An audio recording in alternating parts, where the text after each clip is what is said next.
쪽에 있습니다. 117쪽이네요. 누가복음 13장 1절로 9절 말씀입니다.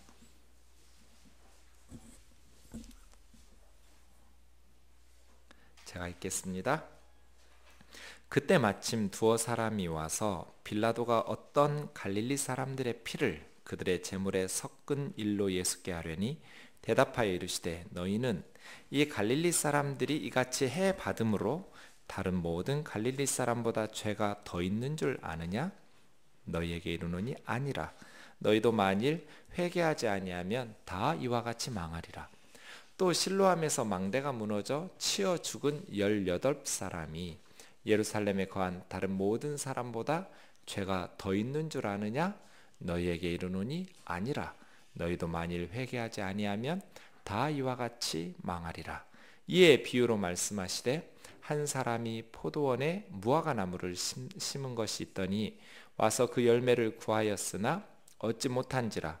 포도원지기에게 이르되 내가 3년을 와서 이 무화과 나무에서 열매를 구하되 얻지 못하니 찍어버리라. 어찌 땅만 버리게 하겠느냐?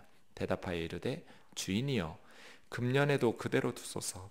내가 두루 파고 거름을 줄이니 이후에 만일 열매가 열면 좋거니와 그렇지 않으면 찍어버리소서 하였다 하시니라.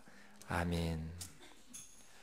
오늘 본문 말씀은 그 앞에 있는 말씀들과 연결지어서 묵상해야 될 것 같습니다. 바로 앞에 12장 54절부터 어떤 내용이었냐면 예수님께서 일기예보 하듯이 어떤 날씨를 가지고 말씀을 하셨습니다.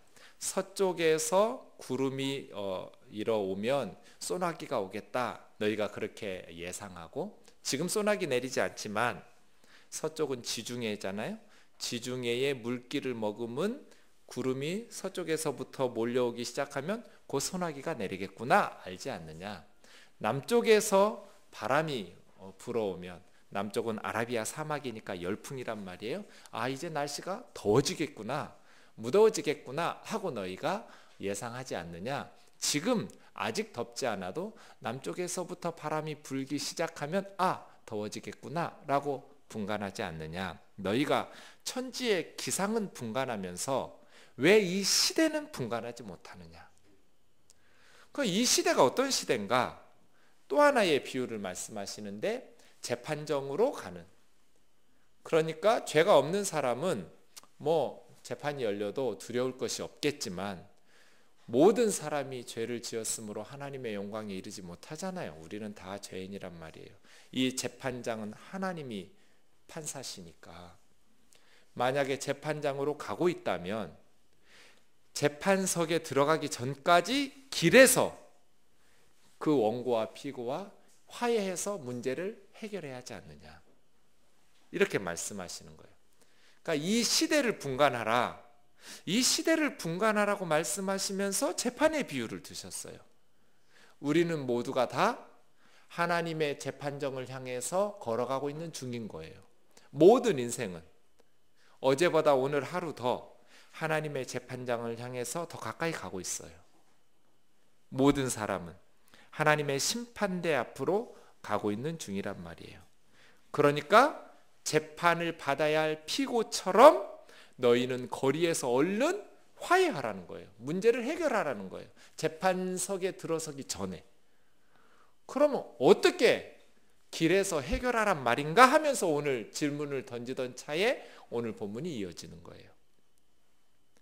당시에 이스라엘 백성들을 자극하는 두 가지 사건으로 오늘 본문이 시작됩니다. 첫 번째는 총독 빌라도가, 이스라엘은 원래 이 빌라도 총독은 로마 사람인데 문서들을 이렇게 연구해 보니까 매우 성격이 포악한 사람이에요.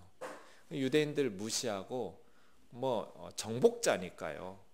유대 이스라엘 사람들을 아주 잔인하게 이렇게 다스렸던 사람인데, 갈릴리 사람들의 우리나라도 동네마다 기질이 좀 있잖아요. 제가 잘은 모르지만 왠지 충청도 하면 이렇게 부드럽고 유순하고 느리고 제가 충청도에서 횡단보도를 걷는데 애들이 횡단보도 중간에서 놀면서 건너더라고요. 근데 횡단보도 불이 안 바뀌어. 되게 느리더라고요. 거기만 그랬는지 요즘은 그때만 그랬는지 모르겠어요. 왠지 그런 생각하고, 왠지 이렇게 바닷가 사람들 하면 드세고 뭐 화끈하고 뭐 이런 어떤 성향들이 있잖아요. 갈릴리 사람 하면 반항적이에요. 그런 사건들이 많이 일어났기 때문이에요. 어떤 갈릴리 사람들이 예루살렘 성전에서 제물을 드리는 거예요. 제사를. 그랬는데 구체적인 사건이 어떤 사건이 있었는지는 이야기해 주지 않는데, 이 빌라도 총독이 갈릴리 사람의 몇을 친 거예요.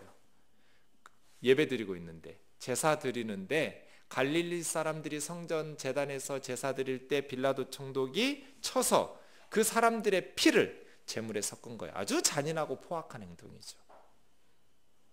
이러한 사건을 이야기할 때 사람들은 그 빌라도에 의해서 해를 받은 사람들이 죄가 있기 때문에 하나님께서 심판하셨다, 이렇게 해석을 했어요. 요한복음 9장에 보면 나면서부터 소경으로 자란 사람이, 예수님의 제자들 다 유대인들인데 12명이 묻죠.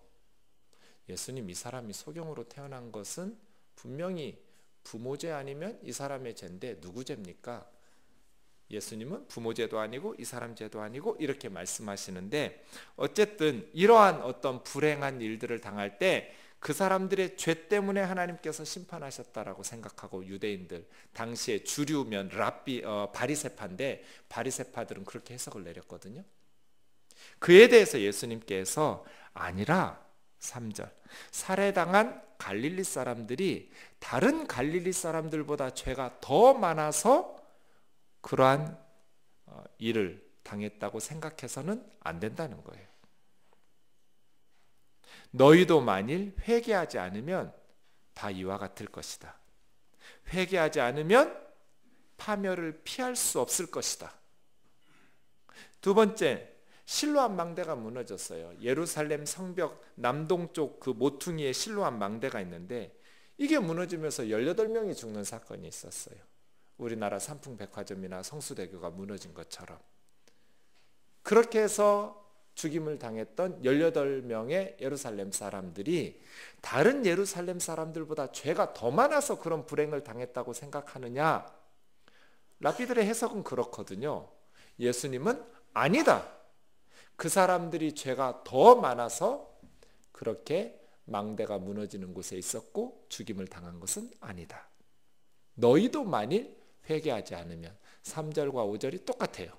너희도 만일 회개하지 않으면 그 사람들과 같이 망할 것이다.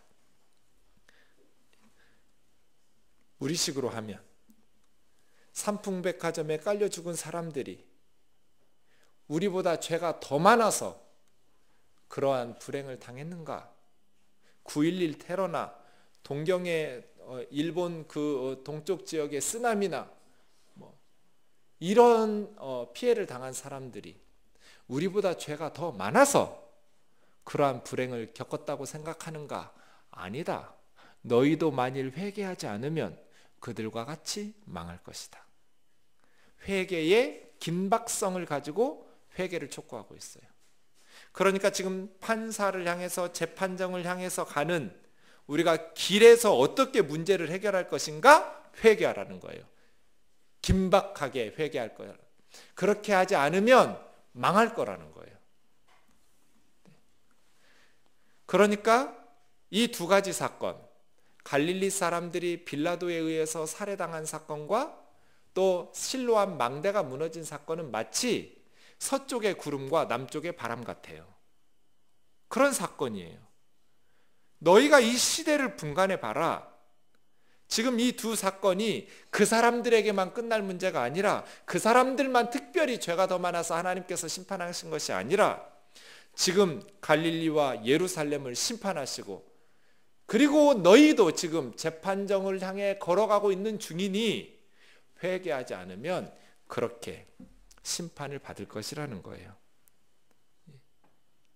그런 의미에서 이 말씀이 우리에게 경고가 되고 서쪽 구름과 남쪽의 바람이 되어서 예수님의 이 말씀 위에 우리가 아멘으로 화답하는 삶을 살기를 원합니다. 회개입니다. 회개. 그럼 무엇을 회개하라는 말인가? 가끔 회개하라 그러면 뭘 회개해야 되냐고 물어요. 당신이 죄 지은 거 있지 않느냐고. 그러면 삶이 죄지요 뭐. 그냥 뭉뚱그려서 뭘 회개해야 될지를 몰라요. 그래가지고 그냥 회개하라 그러면 알고 지은 죄, 모르고 지은 죄 다 용서해 달라고. 그러니까 제대로 회개가 안 되죠. 문제 해결이 안 되는 거예요.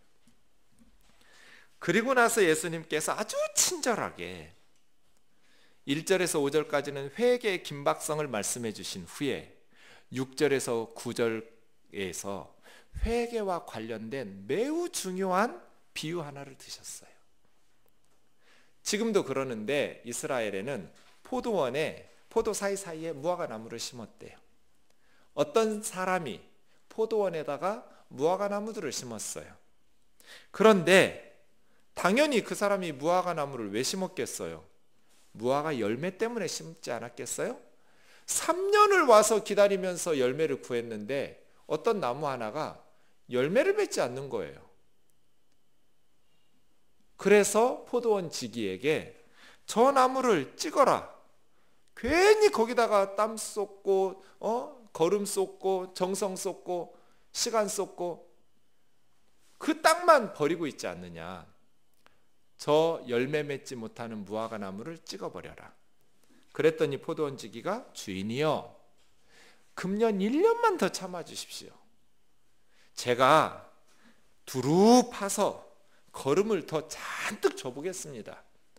만약에 열매를 맺으면 좋겠지만 1년 후에도 열매를 맺지 않으면 찍어버리소서. 찍는 건 하나님이 찍는 거거든요. 포도원 지기가 찍는 게 아니에요. 주인이 제가 찍어내겠습니다가 아니에요. 하나님 찍어내십시오. 이렇게 말했다는 거예요. 자, 그러면 이 비유는 1절에서 5절하고 연결 지으면 회개와 관련된 거거든요. 1차적으로 우리가 무엇을 회개해야 된다는 거예요? 열매 맺지 못한 삶을 회개해야 된다는 거예요. 여기에는 우리가 놓치기 쉬운 아주 중요한 문제를 하나 제기하고 있습니다. 우리는 회개하면 죄 지은 것에 대해서 뭔가 해서는 안 될 것에 대해서 회개를 생각합니다. 하지 말았어야 되는데 한 거. 하나님이 하지 말라고 한 것을 한 거. 십계명 같은 거 어긴 거. 그런데 예수님은 지금 그 얘기를 하시는 것이 아니라 해야 되는데 못한 거. 열매를 맺어야 되는데 못 맺는 거. 하나님께서 우리를 세상에 보내실 때에는 우리가 해서는 안 될 것 하지 말고 살다가 오라고 세상에 만드신 게 아니에요. 그렇죠? 하나님께서 우리를 세상에 보내서 살게 하실 때 해서는 안 된 일 하지 말고 살다가 오라고 오신 것이 아니라 더 긍정적으로 해야 될 일을 하면서 살다가 오라고 하신 거예요. 죄 안 짓는 거 안 지을 수는 없겠지만 적게 짓는 거 간단해요. 일을 안 하면 돼요. 취직도 안 하고 그냥 맨날 와서 교회 와서 기도만 하면 죄 질 일 별로 뭐 있겠어요? 뭐 사람을 부딪히고 만나고 뭘 해야 죄의 유혹을 받든지 죄를 짓지요. 세상과 접촉이 안 되고 그냥 늘 교회 와서 기도만 하고 성경만 읽고 그러면 죄를 안 짓지는 않겠지만 적게 지을 거예요. 그러면 교회 성도들은 그분이 참 훌륭하다고 그럴 거예요. 믿음 좋다고. 왜요? 늘 기도하고 늘 성경 읽고 세상에서 죄질 시간도 별로 없고. 과연 그것이 옳은가? 그렇지 않아요.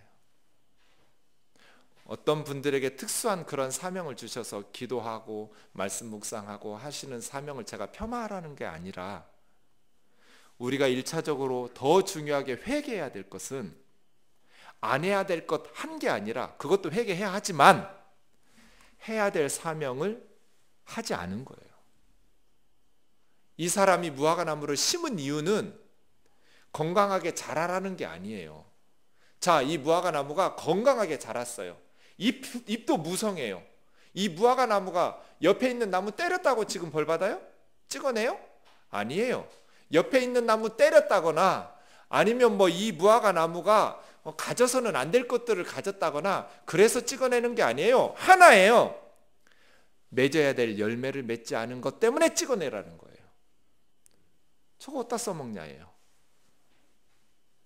이 포인트를 놓치면 안 돼요. 어떤 비유와 연결되는 말씀이에요? 달란트 비유. 한 달란트 가진 사람이 무슨 죄가 있어요?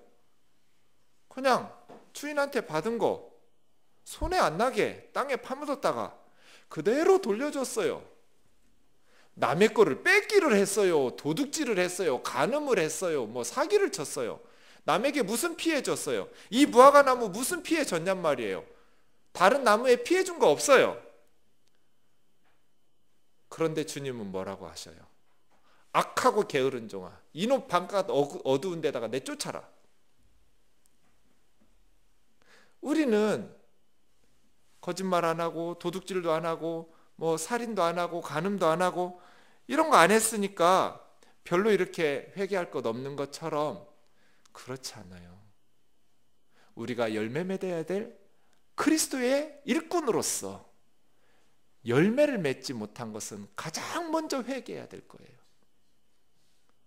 이 좋은 복음을 우리에게 주셨는데 나만 이 예수님 믿다가 천국 혼자 가보세요. 그게 과연 성도의 삶다운 합당한 삶일까요? 그럴 수 없죠. 그 사람 잘 살았다고 근데 도둑질도 안 하고 거짓말도 안 하고 정말 잘 살았다니까요. 하나님께서 우리에게 회개하라고 말씀하시는 것은 윤리적인 삶을 살지 않은 것이 아니에요. 중요하지만 어떤 사람이 윤리적으로 반듯하게 살았어요. 아주 착하게 살았단 말이에요. 남에게 피해 안 주고 살았어요. 그러다가 혼자 예수 믿고 천국 갔어요. 이 사람 회개할 거 없어요? 회개해야 될 중죄인이에요. 자기 혼자 착하게 살다가 자기 혼자 천국 가는 사람. 이렇게 악한 사람이 없어요. 하나님이 주신 그 믿음을, 하나님이 주신 그 엄청난 복을, 예수 그리스도의 이 생명을 땅에 파묻었다가 혼자 하나님한테 돌려주면서 천국 들어간 거잖아요. 며칠 전에 어떤 할아버지가 저한테 물었어요. 미안한데 나이가 올해 어떻게 됐느냐고. 그래서 제가 예 어르신 45입니다. 그랬더니 이 할아버지가 그러더라고요. 좋은 때다. 제가 알았어요. 저는 지금 좋은 때예요. 더 열심히 일해야겠다. 그런 생각이 불끈불끈 솟더라고요. 사실은 그 말씀을 들을 때 저는 늘 그런 생각이 있거든요. 말씀은 못했지만 저는 할아버지가 정말 부럽습니다. 저는 얼른 할아버지 나이가 됐으면 좋겠습니다. 천국 갈 날 얼마 안 남으니 얼마나 복된 인간들이에요? 아닌가? 죄송해요 장로님. 저는 정말 얼른 늙고 싶어요. 예수님 만날 상상만 해도 막 심장이 벌렁거려요. 예수님 만날 날 며칠 안 남았어. 몇 년 안 남았어. 예수님 만날 날 얼마나 좋을까.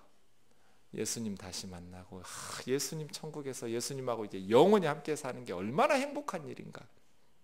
그런데 그 할아버지가 저에게 일침을 놓으신 거예요. 좋은 때다. 좋은 때다. 뭐 하기 좋은 때일까요? 열매 맺기 좋은 때죠. 열매 맺기 좋은 때죠.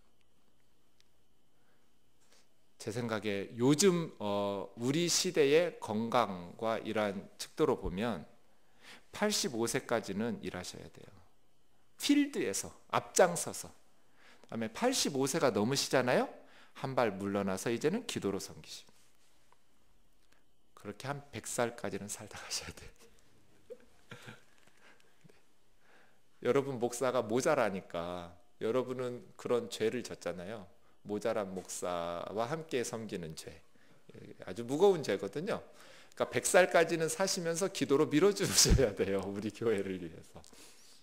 좋은 때다. 우리 나이가 많든지 적든지 우리가 항상 기도하고 그것을 위해서 가슴 아파하고 회개해야 될 것. 하나님 앞에 섰을 때 거짓말 좀 한 거 안 해야죠. 회개해야죠. 남 마음 아프고 한겨 회개해야죠. 그러나 정말 회개해야 될 것은 열매 맺지 못한 거예요. 하나님이 우리에게 기대하신다라는 것이 감사한 일이에요. 이 사람이 그 무화과 나무한테 뭔가 기대하지 않았다면 실망도 안 했을 거예요.